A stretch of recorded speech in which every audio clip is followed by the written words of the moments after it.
Ugandan lawmakers have allowed the country's defence ministry to deploy troops to South Sudan in order to protect the interests of the East African country. This comes as the UN Security Council has urged South Sudan to avoid external interference from neighbouring countries. Press News' Daniel Aramoy tells us more. Uganda lawmakers have agreed to support President Yoweri Museveni's request to deploy country's troops in the volatile South Sudan. According to Uganda constitution, only the parliament has the mandate to authorize the deployment of troops outside the country.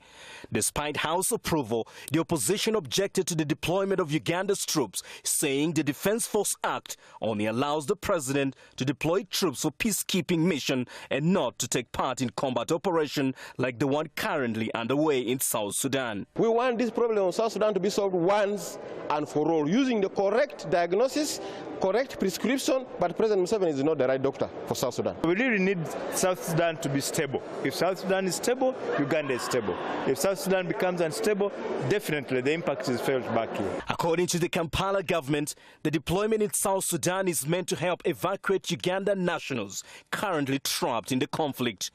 The Kampala government has, however, failed to disclose before the assembly when the troops will be recalled home and the exact number to be deployed in South Sudan. As soon as the situation which threatens the lives of Ugandans and other people, and a situation which poses danger to our country, dissipates, of course, we will have no reason to stay in the Republic of South Sudan. Uganda deployed its forces at the height of intense fighting that erupted in the South Sudan late last year, following a political power struggle between President Salva Kiir and his ex-deputy Riek Machar. According to Uganda's Prime Minister, the Uganda People's Defense Forces will stay in South Sudan until the country stabilizes.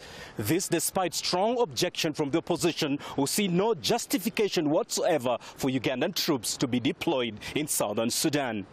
Daniel Aramoy, Press TV, Kampala, Uganda.